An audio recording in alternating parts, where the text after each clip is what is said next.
menjelang lengsernya Jokowi, dia memberikan PSN kepada PIK 2 dan BSD. Ini perumahan yang sudah eksis 30 tahun lebih, yang sudah biasa-biasa saja, lalu bisa jadi proyek strategis nasional. Itu di mana strategi?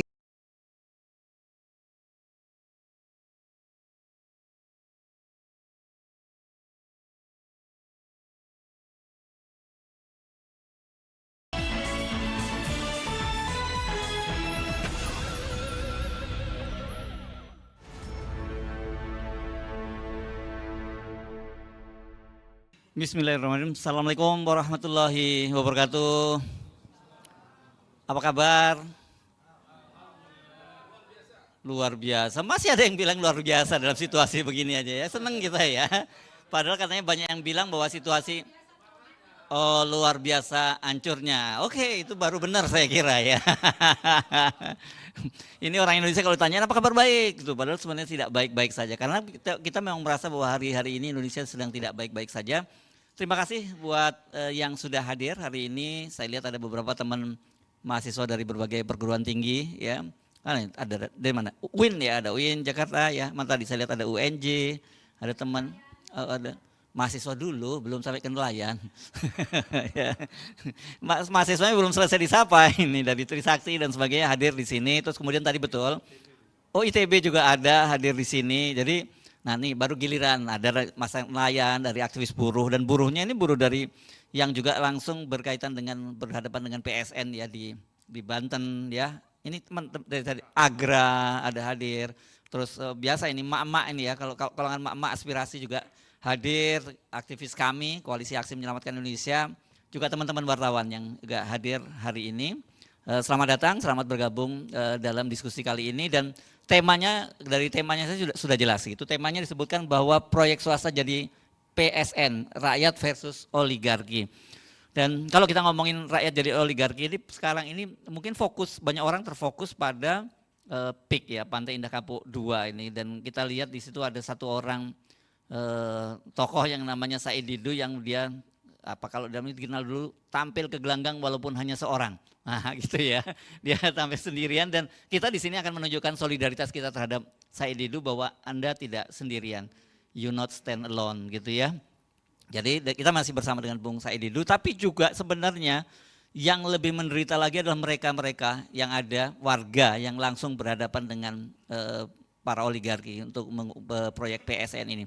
Nah kita sekarang sebenarnya, tapi kan ada persoalan yang lebih besar. PSN itu kan proyek namanya strategis nasional dan itu yang memberikan kan pemerintah gitu ya. Artinya sebenarnya kalau kita ngomong oligarki itu jadi pertanyaan buat kita, sebenarnya kita itu melawan oligarki atau melawan kekuasaan yang di-backup oligarki gitu ya. Atau oligarki yang di-backup oleh kekuasaan. Itu kayaknya udah jadi itu jadi berkelindan begitu ya. Mari kita mulai diskusi ini supaya kita dapat perspektifnya itu kita lihat dari sisi ekonomi dan politik gitu ya. Yang kami minta untuk menjabarkan soal ini siapa lagi ini kalau bukan Mas Antoni Budiawan ya. Ini saya kadang-kadang juga bingung sama Mas Antoni ini. Tiap hari ada tulisannya dan yang ditulis soal itu aja soal oligarki itu dan kok ada aja tema-temanya yang diangkat gitu ya. Oke, sekarang fokus soal PSN dan oligarki ini Mas Antoni. Terima kasih Mas Hersu. Ya topiknya ada terus karena oligarkinya ya terindikasi melanggar terus gitu. Jadi topik itu tidak pernah surut. Ya menarik ini mengenai PSN. Jadi saya langsung aja Mas Hersu, ini karena banyak pembicara juga. Jadi kalau kita lihat proyek strategis nasional, kita belum bicara mengenai proyek swastanya. Proyek strategis nasional itu kapan dimulainya proyek strategis nasional? Itu pada tahun awal 2016 dimulai dengan Perpres nomor 3 2016 dan di situ tentang proyek strategis nasional dan di list ada 215 proyek strategis nasional. Dasar hukumnya hanya peraturan presiden. Jadi, nah nanti Ibu Bivitri yang bisa melihatnya, Perpres ini tanpa ada dasar hukum, tanpa ada undang-undang, cuman dia merujuk pasal 4 ayat 1 Undang-Undang Dasar bahwa presiden memegang kekuasaan pemerintahan. Jadi seolah-olah diterjemahkan bahwa presiden boleh berbuat seenaknya. Jadi boleh berbuat menentukan PSN dan sebagainya. Jadi seolah-olah pasal 4 ayat 1 menunjukkan bahwa diterjemahkannya sebagai presiden boleh berbuat tirani. Nah ini pertama, ada 215.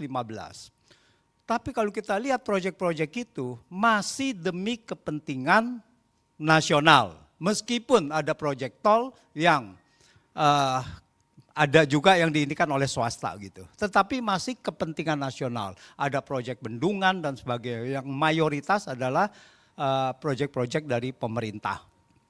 Nah, kemudian mulai ini tidak ada dasar hukumnya. Lalu proyek ini, proyek strategis nasional mulai mengalami distorsi. Pertama adalah distorsi di tambang-tambang di mana pada saat itu nikel mau dibesarkan.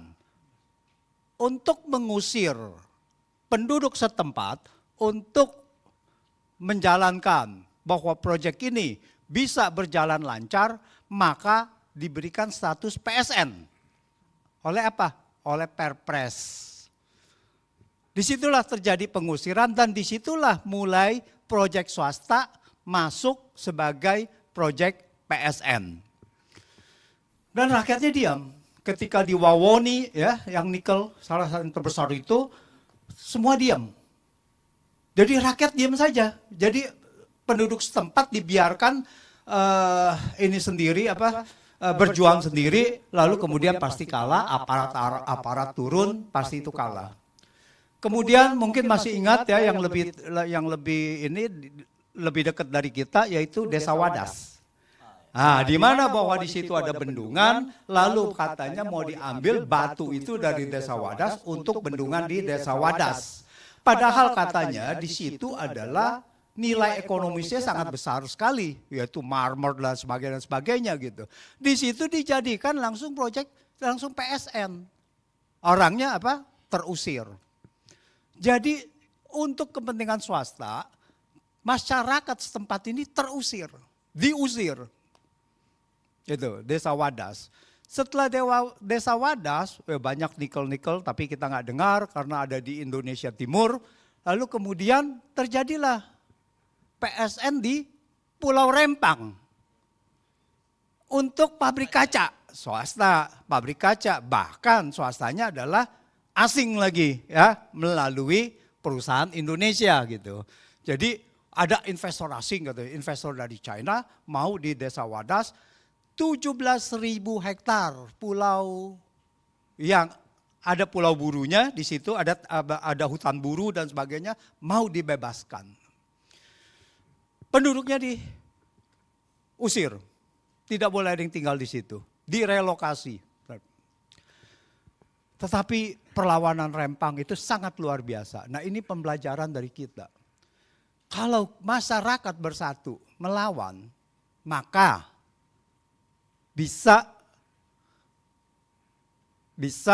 berhasil untuk menunda proyek ini. Meskipun pada saat itu dibilangnya ditunda proyek Pulau Rempang ini. Karena apa? Penunjukan PSN itu cuma 1 bulan Mas Hersu. Dari Bahlil Erlangga atau yang ke China, MOU, kemudian 1 bulan kemudian Menko Erlangga lalu mengatakan ini adalah proyek strategis nasional Eco Smart City atau apapun namanya. Hanya 1 bulan bos, luar biasa. Lalu kemudian menjelang lengsernya Jokowi, dia memberikan PSN kepada PIK 2 dan BSD. Ini perumahan yang sudah eksis 30 tahun lebih, yang sudah biasa-biasa saja, lalu bisa jadi proyek strategis nasional itu di mana strategisnya? Jadi tidak ada yang namanya strategisnya. Itu pertama. Kedua, kita lihat dari peraturan. Peraturannya adalah yang terakhir ini memakai peraturan Undang-Undang Cipta Kerja. Dari Undang-Undang Cipta Kerja itu, kalau khususnya kita bicara PIK 2, yaitu ada alih fungsi lahan. Ya, ada lahan pertanian atau apapun yang kemudian dialihkan menjadi perumahan atau proyek wisata.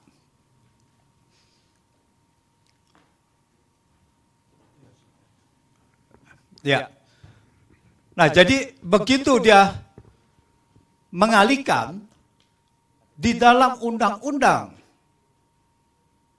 Cipta Kerja itu ada dua hal. Pengalihan lahan budidaya tidak boleh dialihkan kecuali untuk kepentingan umum dan atau proyek strategis nasional. Tapi tidak pernah ada definisi apa strategis nasional itu. Itu pertama, dan atau itu. Jadi boleh dialihkan kalau kecuali untuk kepentingan umum dan atau proyek strategis nasional. Nah, ini penyelundupan hukum nih. Bahwa pasal ayat selanjutnya untuk kepentingan umum, jadi proyek strategis nasional tidak masuk, harus dibuat kajian. Wah, harus ada kajian, ada persyaratannya. Tapi tidak untuk proyek strategis nasional. Pertanyaannya adalah, apakah proyek strategis nasional itu adalah untuk kepentingan umum? Harusnya iya, kepentingan nasional. Kalau namanya kepentingan nasional, harusnya adalah kepentingan umum.